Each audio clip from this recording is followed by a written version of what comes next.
Oke, assalamualaikum warahmatullahi wabarakatuh, teman-teman sekalian. Jadi kembali lagi dengan saya. Kali ini kita akan mencoba menganalisis lagi. Setelah beberapa hari ya, kita tidak melakukan analisis dan kita tahu bahwasanya terakhir kali itu market bergerak tidak sesuai dengan rencana kita. Jadi teman-teman, kali ini kita akan mencoba menganalisis lagi ya. Dan kita akan memeriksa open posisi kita yang telah kita buka dalam beberapa hari ke depan.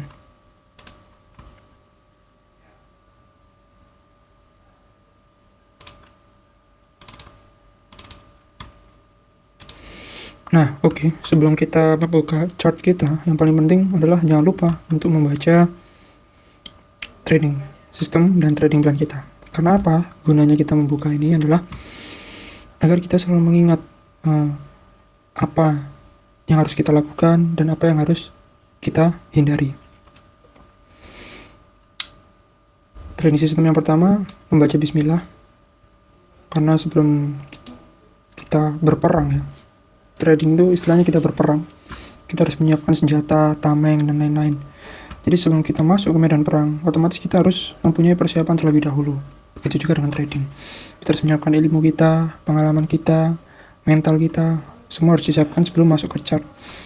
Karena kenapa? Kalau kita udah masuk ke dalam chart, itu seperti kita di medan perang ya. Banyak sekali lawan yang kita hadapi. Jadi disitulah mental kita diuji benar-benar. Antara fear, greed, terus ketakutan, keserakahan kita, ragu-ragu, keinginan kita, hope, harapan kita, semua menjadi satu di situ. Jadi oleh sebab itu, sebelum kita masuk ke pasar, terus mempersiapkan itu dulu. Jadi seperti yang saya jelaskan dalam video beberapa kali di beberapa minggu yang lalu, bahwasannya kita tidak akan bisa MC kalau kita menerapkan 3 prinsip piramida ini. Yang pertama adalah money management, teknik entry, yang kedua, dan yang ketiga adalah risk management. Jika menggunakan 3 poin penting ini, itu adalah sangat-sangat impossible kita bisa margin call.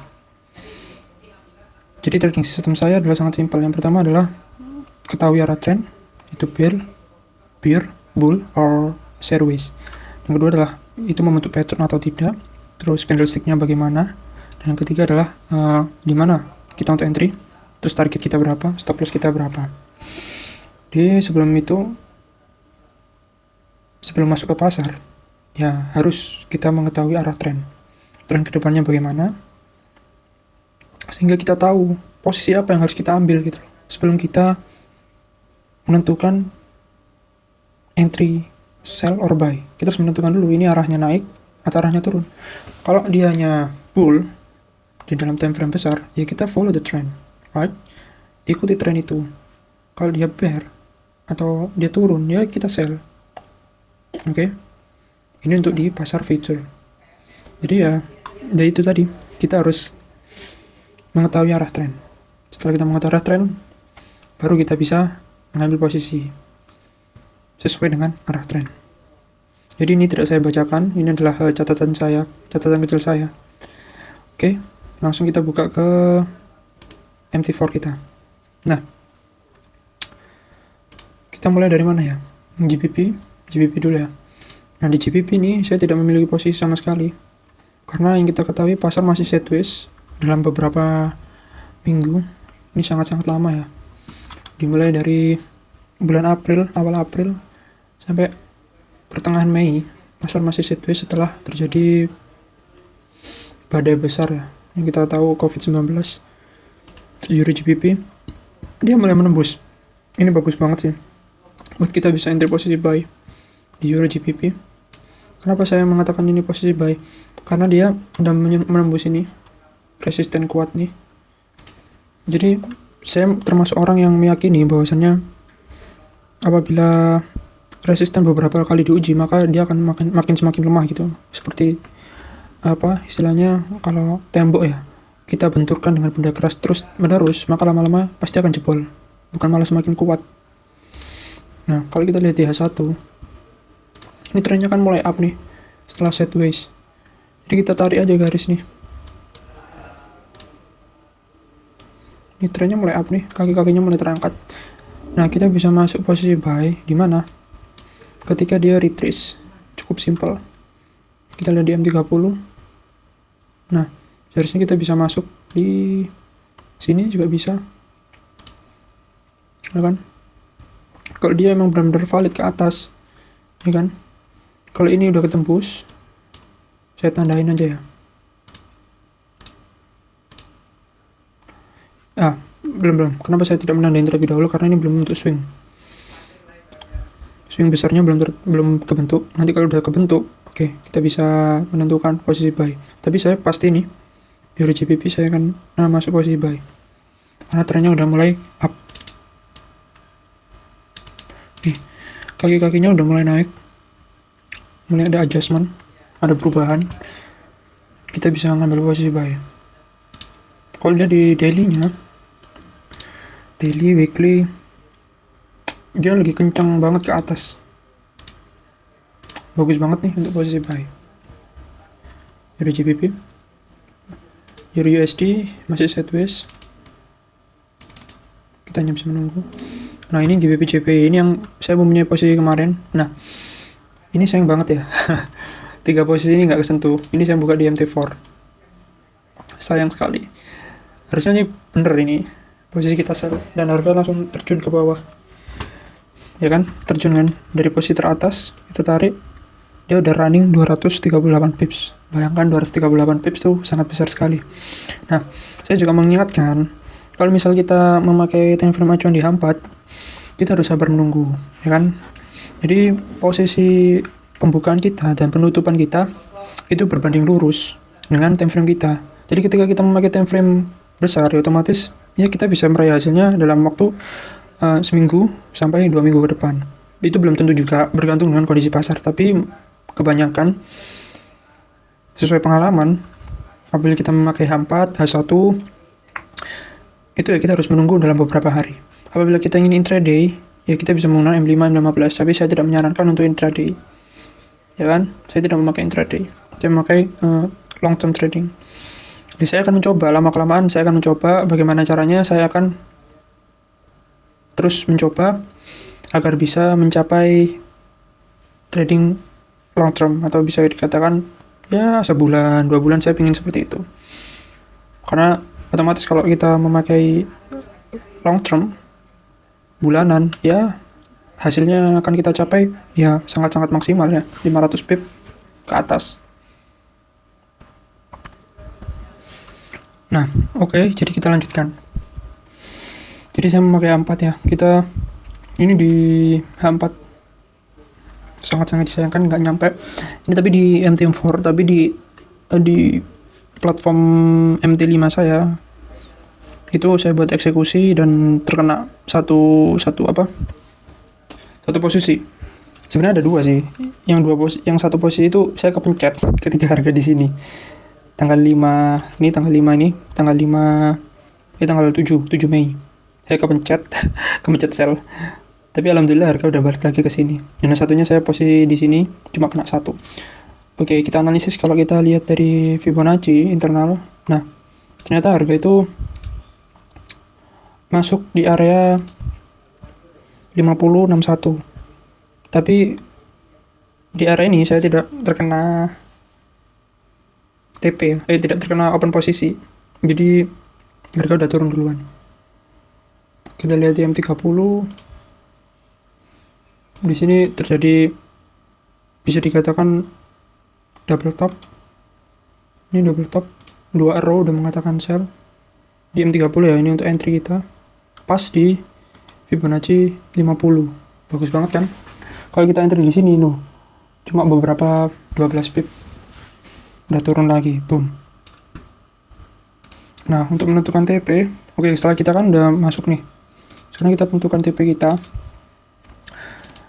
Kita bisa lihat, kita bisa lihat dari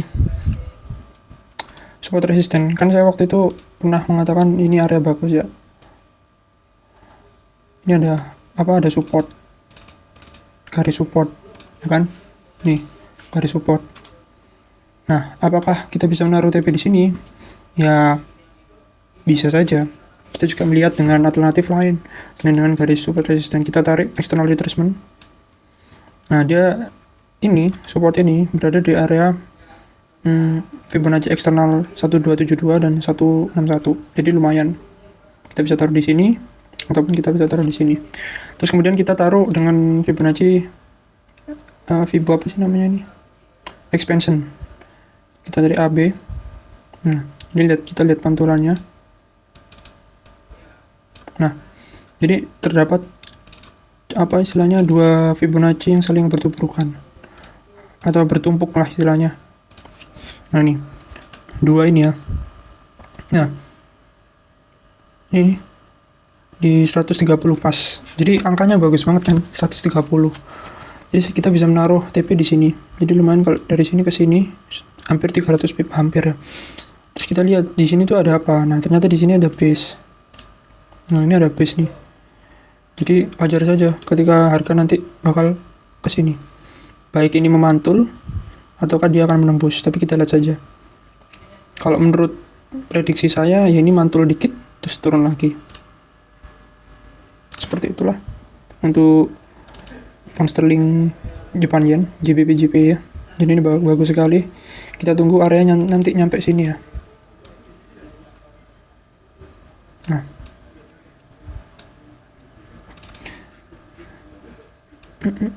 Nah nyampe sini.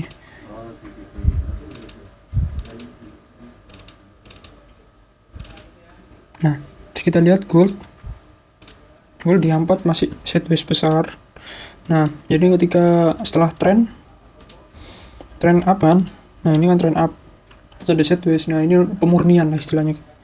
Ini pemurnian untuk membuat tren baru. Apakah tren untuk bullish atau bearish? Jadi kita nggak bisa masuk posisi nunggu tren baru. Sebenarnya kita bisa sih untuk ketika sideways ini kita juga bisa masuk posisi. Kalau kita cermati ya kan, sideways itu kan naik turun malah lebih mudah gitu. Untuk ketika dia naik di sini dia sell, kita sell. Dapat kalau gold ini kan kemarin range apanya? Range-nya itu besar karena kemarin ada semi resesi lah di tahun 2020 ini. Jadi kita lihat di statistik bahwasanya gold ini dalam satu hari kemarin tuh range pip-nya 171 pips. Bayangkan sehari 171 pips itu kan besar banget kan. Terus kita lihat di 20 hari dalam sebulan. Bulan kemarin tuh sekitar 286, hampir 300 pip pergerakannya, naik turunnya. Jadi itu kan lumayan. Jadi dari situ ya kita bisa lihat nih, kalau misal kita main M30 ataupun H1 kan nilainya lumayan. Kalau misalnya kita dari sini misal buy, tapi sulit juga sih menentukan support resisten dalam di tengah-tengah ini. Kita harus menemukan di high volatility-nya. Di mana high volatility? High volatility kita bisa tentukan di daerah sini. Ini. Kenapa dia mantul ya? Karena dia ada ini yang saya gerak ini. Ada resisten become support.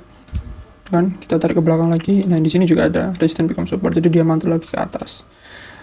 Jadi kita mantul aja. Kalau misalnya main sideways ya, ketika dia naik di sini, ya kan? Sampai sini kita sell, sampai bawah kita buy, sampai atas kita sell, sampai bawah kita buy, ini buy, terus naik ke sini 400 pip, gila 400 pip, besar banget. Jadi itu saja, kita hanya menunggu GBP JPY dan Euro GBP ya, bagus banget ini buat entry posisi. Jadi itu saja dari saya, kurang lebihnya mohon maaf. Assalamualaikum warahmatullahi wabarakatuh.